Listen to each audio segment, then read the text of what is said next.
ಆತ್ಮೀಯ ಬಂಧುಗಳೇ, ಶ್ರೀಮದ್ ಭಾಗವತಂ ಸ್ಕಂದ 3 ಭಾಗ 1 ಅಧ್ಯಾಯ 16 ದ್ವಾರಪಾಲಕರಾದ ಜಯ ವಿಜಯರಿಗೆ ಋಷಿ ಶಾಪ. ಇದರಿಂದ ಇವತ್ತು 25ನೇ ಶ್ಲೋಕವನ್ನು ತಿಳ್ಕೊಳ್ಳೋಣ. ಯಂ ವಾನಯೋರ್ಧಮಮಧೀಶ ಭವಾನ್ ವಿಧತ್ತೆ ವೃತ್ತಿಂ ನು ವಾ ತದನು ಮನ್ಮಹಿ ನಿರ್ವ್ಯಲೀಕಂ ಅಸ್ಮಾ ಸು ವಾ ಯ ಉಚಿತೋ ಧ್ರಿಯತಾಂ ಸದಂಡೋ ಏನಾಗಸೌ ವಯಮಯಂಕ್ಷ್ಮಹಿ ಕಿಲ್ಬಿಷೇಣ. ಅನುವಾದ: ಓ ಪ್ರಭುವೇ, ಈ ಇಬ್ಬರು ಮುಗ್ಧ ಜೀವಿಗಳಿಗೆ ಮತ್ತು ನಮ್ಮನ್ನೂ ಒಳಗೊಂಡಂತೆ ನೀನು ಕೊಡಬಯಸುವ ಯಾವುದೇ ಶಿಕ್ಷೆಯನ್ನು ನಾವುಗಳು ನಿಷ್ಕಪಟವಾಗಿ ಒಪ್ಪಿಕೊಳ್ಳುತ್ತೇವೆ. ನಾವು ಇಬ್ಬರೂ ತಪ್ಪಿತಸ್ಥರಲ್ಲದ ವ್ಯಕ್ತಿಗಳನ್ನು ಶಪಿಸಿದ್ದೇವೆ ಎಂಬುದನ್ನು ಅರ್ಥ ಮಾಡಿಕೊಂಡಿದ್ದೇವೆ. ಇದು ಶ್ಲೋಕ ಮತ್ತು ಅದರ ಅನುವಾದ. ಈಗ ಭಾವಾರ್ಥದ ಮೂಲಕ ನಾವು ಇದರ ಅರ್ಥವನ್ನು ತಿಳ್ಕೊಳ್ಳೋದಕ್ಕೆ ಪ್ರಯತ್ನ ಮಾಡೋಣ. ಓದ ಭಾಗದಲ್ಲಿ ನಾವೇನು ತಿಳ್ಕೊಂಡ್ವಿ? ಮುನಿಗಳು ಪ್ರಾರ್ಥನೆ ಮಾಡ್ಕೊಳ್ತಾ ಇದ್ರು, ಕಲ್ಯಾಣ ಪಥ ನಾಶ ಆಗೋದನ್ನು ನೀನು ಯಾವತ್ತೂ ಇಷ್ಟಪಡೋದಿಲ್ಲ, ಯಾಕಂದರೆ ನೀನೇ ಎಲ್ಲ ಸದ್ಗುಣಗಳ ಭಂಡಾರ ಆಗಿದೆಯಾ. ಅದಕ್ಕೋಸ್ಕರ ಜನಸಾಮಾನ್ಯರ ಕಲ್ಯಾಣಕ್ಕೋಸ್ಕರ ನೀನು ನಿನ್ನ ಪ್ರಬಲ ಶಕ್ತಿಯಿಂದ ದುಷ್ಟರನ್ನು ನಾಶ ಮಾಡ್ತೀಯ. ನೀನು 3 ಸೃಷ್ಟಿಗಳ ಒಡೆಯನಾಗಿದೆಯಾ ಮತ್ತು ಇಡೀ ಬ್ರಹ್ಮಾಂಡದ ಪಾಲಕನೂ ಕೂಡ ಆಗಿದೆಯಾ. ಅದರಿಂದನೇ ನಿನ್ನ ನಮ್ರ ವರ್ತನೆ ಅನ್ನೋದು ನಿನ್ನ ಶಕ್ತಿಯನ್ನು ಯಾವತ್ತೂ ಕಡಿಮೆ ಮಾಡೋದಿಲ್ಲ. ಅದರ ಬದಲಿಗೆ ನಿನ್ನ ವಿನೀತ ಭಾವನೆ ಇದೆಯಲ್ಲ, ಅದು ನಿನ್ನ ದಿವ್ಯ ಲೀಲೆಗಳನ್ನು ಪ್ರಕಾಶಗೊಳಿಸುತ್ತೆ ಅನ್ನೋದನ್ನ ತಿಳ್ಕೊಂಡ್ವಿ. ಈಗ ಇಲ್ಲಿ ಹೇಳ್ತಾರೆ, ಈ ಇಬ್ಬರು ಕೂಡ ಮುಗ್ಧ ಜೀವಿಗಳು ಮತ್ತೆ ನಮ್ಮನ್ನು ಒಳಗೊಂಡಂತೆ, ಇಲ್ಲಿ ನಾವು ಅದರಲ್ಲಿ ಸೇರ್ಕೊಳ್ತೀವಿ. ನೀನು ಕೊಡುವಂಥ ಯಾವುದೇ ಶಿಕ್ಷೆಯನ್ನು ನಾವು ನಿಷ್ಕಪಟವಾಗಿ ಒಪ್ಕೊಳ್ತೀವಿ. ಯಾವುದೇ ನಾವು ಮನಸ್ಸಲ್ಲಿ ಏನೂ ಇಟ್ಕೊಳ್ಳದೆ ನೀನೇನು ಶಿಕ್ಷೆ ಕೊಟ್ಟರೆ, ಯಾಕಂದರೆ ಅವರೂ ತಪ್ಪು ಮಾಡಿದ್ದಾರೆ, ನಾವೂ ತಪ್ಪು ಮಾಡಿದ್ದೀವಿ ಅಂತ ಇಲ್ಲಿ ಹೇಳ್ತಾ ಇದ್ದಾರೆ. ನಾವು ಇಬ್ಬರೂ ಕೂಡ ತಪ್ಪಿತಸ್ಥರಲ್ಲದ ವ್ಯಕ್ತಿಗಳನ್ನು ಶಪಿಸಿದ್ದೀವಿ. ಅಂದರೆ ಇವರಿಬ್ಬರು ಏನು ತಪ್ಪು ಮಾಡಿಲ್ಲ, ಆದರೂ ಕೂಡ ನಾವು ಶಾಪ ಕೊಟ್ಬಿಟ್ಟಿದ್ದೀವಿ ಅಂತ ನಾವು ಅರ್ಥ ಮಾಡ್ಕೊಂಡಿದ್ದೀವಿ ಈಗ ಅಂತ ಅಂದ್ಬಿಟ್ಟು ಇಲ್ಲಿ ಹೇಳ್ತಾ ಇದ್ದಾರೆ. ಅಂದರೆ ತಮ್ಮ ತಪ್ಪಿನ ಅರಿವು ಆಗಿ ಇಲ್ಲಿ ಕೇಳ್ಕೊಳ್ತಾ ಇದ್ದಾರೆ. ಈಗ ಭಾವಾರ್ಥದಲ್ಲಿ ಗುರುಗಳೇನು ಹೇಳಿದ್ದಾರೆ ಅಂತ ತಿಳ್ಕೊಳ್ಳೋಣ.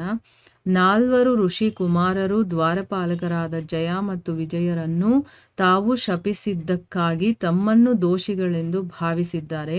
ಏಕೆಂದರೆ ಭಗವಂತನ ಭಕ್ತಿ ಸೇವೆಯಲ್ಲಿ ತೊಡಗಿರುವವರು ಯಾವುದೇ ಸಂದರ್ಭದಲ್ಲೂ ತಪ್ಪಿತಸ್ಥರಾಗಿರಲು ಸಾಧ್ಯವಿಲ್ಲ ಎಂಬುದನ್ನು ಅವರು ಮನಗಂಡಿದ್ದಾರೆ. ನೋಡಿ, ಇಲ್ಲಿ 4 ಜನ ಋಷಿ ಕುಮಾರರು ಕೂಡ ದ್ವಾರಪಾಲಕರಾಗಿದ್ದಾರಲ್ವ, ಜಯ ವಿಜಯ ಅನ್ನೋರು.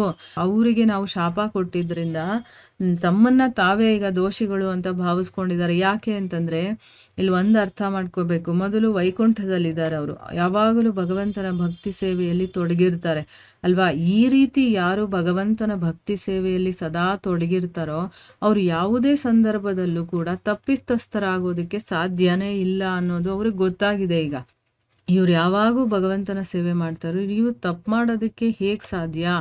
ಈ ಒಂದು ಘಟನೆ ನಡೆದಿದೆ ಅಂದರೆ ಅದಕ್ಕೇನೋ ಒಂದು ಕಾರಣ ಇರುತ್ತೆ ಅನ್ನೋದು ಅವರಿಗೆ ಅರಿವಿಗೆ ಬಂದಿದೆ. ಯಾವನು ಭಗವತ್ ಸೇವೆಯಲ್ಲಿ ತೀವ್ರ ಶ್ರದ್ಧೆ ಉಳ್ಳವನಾಗಿರುತ್ತಾನೋ ಅಥವಾ ದಿವ್ಯ ಪ್ರೇಮಯುಕ್ತ ಸೇವೆಯಲ್ಲಿ ನಿಜವಾಗಿ ತೊಡಗಿರುತ್ತಾನೆಯೋ ಅಂತಹವನು ದೇವತೆಗಳಲ್ಲಿರುವ ಎಲ್ಲ ಸದ್ಗುಣಗಳನ್ನು ಹೊಂದಿದವನಾಗಿರುತ್ತಾನೆ. ಆದ್ದರಿಂದ ಭಕ್ತನು ತಪ್ಪಿತಸ್ಥನಾಗಲಾರನು. ಅಂದರೆ ಅರ್ಥ ಇಲ್ಲಿ, ಯಾವಾಗ ಒಬ್ಬ ಮನುಷ್ಯ ಭಗವತ್ ಸೇವೆಯಲ್ಲಿ ತುಂಬ ಶ್ರದ್ಧೆ ಇರುವಂಥವನಾಗಿರ್ತಾನೋ ಅಥವಾ ಏನೋ ತುಂಬ ಪ್ರೀತಿಯಿಂದ ಸೇವೆಯಲ್ಲಿ ನಿಜವಾಗ್ಲೂ ತೊಡಗಿರ್ತಾನೋ ಅಂಥವನಲ್ಲಿ ದೇವತೆಗಳಿಗೆ ಇರುವಂಥ ಎಲ್ಲ ಗುಣಗಳು ಅವನಲ್ಲಿರುತ್ತೆ. ದೇವತೆಗಳಲ್ಲಿ ಎಲ್ಲ ಸದ್ಗುಣಗಳೇ ಇರುವಂಥದ್ದು. ಸೊ ಆ ಎಲ್ಲ ಗುಣಗಳು ಅವನಲ್ಲಿ ಇರುತ್ತೆ. ಅದಕ್ಕೋಸ್ಕರನೇ ಭಕ್ತ ಯಾವತ್ತೂ ತಪ್ಪಿತಸ್ಥನಾಗೋದಕ್ಕೆ ಸಾಧ್ಯನೇ ಇಲ್ಲ. ಕೆಲವು ವೇಳೆ ಅವನು ಆಕಸ್ಮಿಕವಾಗಿ ಅಥವಾ ತಾತ್ಕಾಲಿಕ ಏರ್ಪಾಡಿನಿಂದ ತಪ್ಪಿತಸ್ಥನೆಂದು ಕಂಡು ಬಂದಲ್ಲಿ ಅದನ್ನು ಗಂಭೀರವಾಗಿ ಪರಿಗಣಿಸಬಾರದು. ನೋಡಿ, ಅವನಲ್ಲಿ ಎಲ್ಲ ಸದ್ಗುಣನೇ ಇರುತ್ತೆ. ಅವನು ಯಾವಾಗಲೂ ಭಗವಂತನ ಒಂದು ಸೇವೆಯಲ್ಲೇ ಮುಳುಗಿರ್ತಾನೆ. ಅದಕ್ಕೋಸ್ಕರ ಅವನಿಗೆ ಎಲ್ಲ ಸದ್ಗುಣಗಳು ಇರೋದ್ರಿಂದ ಅವನು ಯಾವತ್ತೂ ತಪ್ಪು ಮಾಡೋದಕ್ಕೆ ಸಾಧ್ಯ ಇಲ್ಲ. ಕೆಲವೊಂದು ಸರಿ ನಾವು ನೋಡೋದಕ್ಕೆ ಅವ್ರು ತಪ್ಪು ಮಾಡ್ತಾ ಇದ್ದಾರೆ ಅಂತ ಅನ್ನಿಸ್ಬೋದು. ಅದು ಆಕಸ್ಮಿಕವಾಗಿ ಆಗಿರ್ಬೋದು ಅಥವಾ ತಾತ್ಕಾಲಿಕ ಏರ್ಪಾಡು. ಅಂದರೆ ಅಲ್ಲಿ ಭಗವಂತನ ಇಚ್ಛೆಯಿಂದಾನೇ ಅದು ತಾತ್ಕಾಲಿಕವಾಗಿ ಏನೋ ಒಂದು ಘಟನೆ ನಡಿಬೇಕು ಅಂತ ಅಲ್ಲಿ ಡಿಸೈಡ್ ಆಗಿರಬಹುದು.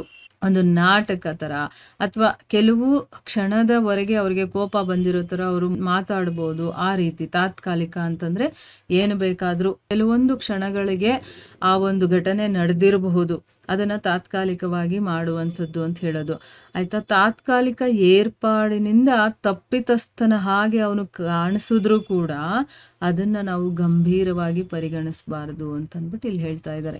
ಜಯ ವಿಜಯರನ್ನು ಶಪಿಸಿದ್ದಕ್ಕಾಗಿ ಇಲ್ಲಿ ಪಶ್ಚಾತ್ತಾಪವಿದೆ. ಈಗ ಕುಮಾರರು ತಾವು ರಜೋಗುಣ ಮತ್ತು ತಮೋಗುಣಗಳಿಗೆ ವಶರಾದ ಬಗೆಯನ್ನು ಕುರಿತು ಚಿಂತಿಸುತ್ತಿದ್ದಾರೆ ಮತ್ತು ಅದಕ್ಕಾಗಿ ಭಗವಂತನಿಂದ ಯಾವುದೇ ಬಗೆಯ ಶಿಕ್ಷೆಯನ್ನು ಒಪ್ಪಿಕೊಳ್ಳಲು ಸಿದ್ಧರಾಗಿದ್ದಾರೆ.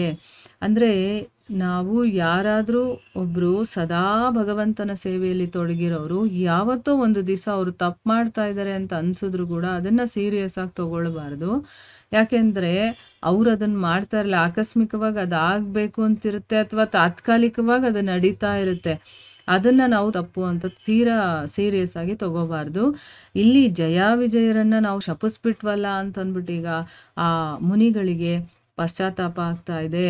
ಈಗ ಆ ಕುಮಾರರಿಗೆ ಏನಾಗ್ತಾ ಇದೆ, ನಾವು ರಜೋಗುಣ ಮತ್ತು ತಮೋಗುಣಗಳಿಗೆ ವಶರಾಗ್ಬಿಟ್ವಲ್ಲ. ಅಂದರೆ ಸತ್ವಗುಣ ಇರೋರು ಯಾರನ್ನು ಏನು ಬೈಯೋದಕ್ಕೆ ಅಥವಾ ಆ ರೀತಿ ಹೋಗೋದಿಲ್ಲ, ರಜೋಗುಣ ತಮೋಗುಣ ಇದ್ದರೆ ಮಾತ್ರ. ಇಲ್ಲಿ ನಮಗೆ ಆ ಗುಣ ಬಂದ್ಬಿಟ್ಟಿದೆಯಲ್ಲ, ಅದಕ್ಕೆ ನಾವು ವಶರಾದ್ವಲ್ಲ ಅಂತಂದ್ಬಿಟ್ಟು ಅವ್ರು ಚಿಂತನೆ ಮಾಡ್ತಾ ಇದ್ದಾರೆ. ಅದಕ್ಕೋಸ್ಕರ ಭಗವಂತನಿಗೆ ನಮಗೇನಾದರೂ ಒಂದು ಶಿಕ್ಷೆಯನ್ನು ಕೊಡಿ, ನೀವೇನು ಶಿಕ್ಷೆ ಕೊಟ್ಟರು ನಾವು ಅದನ್ನು ಸ್ವೀಕಾರ ಮಾಡೋದಕ್ಕೆ ಸಿದ್ಧರಾಗಿದ್ದೀವಿ ಅಂತ ಹೇಳ್ತಾ ಇದ್ದಾರೆ.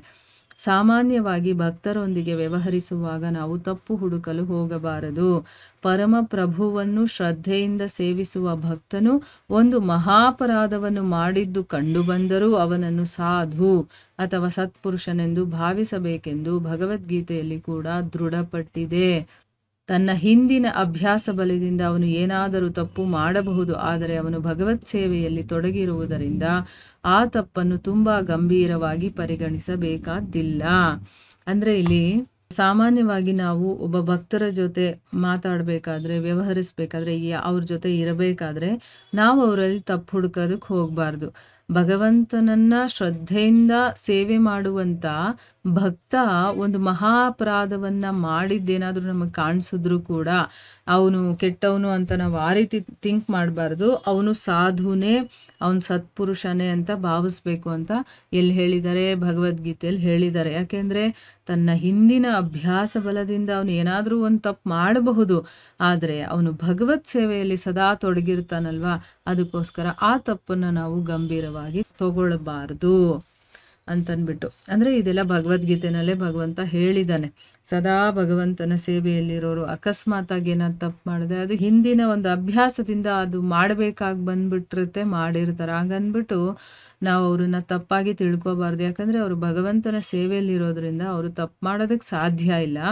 ಆದರೆ ಹಿಂದಿನ ಅಭ್ಯಾಸ ಬಲದಿಂದ ಮಾಡಿದ್ರೂ ಮಾಡಬಹುದು, ಅದನ್ನು ನಾವು ಗಂಭೀರವಾಗಿ ತಗೊಳ್ಬಾರ್ದು ಅಂತನ್ಬಿಟ್ಟು ಇಲ್ಲಿ ಹೇಳ್ತಾ ಇದ್ದಾರೆ. ಸೊ ಇಲ್ಲಿಗೆ ನಾವು ನಿಲ್ಲಿಸೋಣ. ಹರೇ ಕೃಷ್ಣ.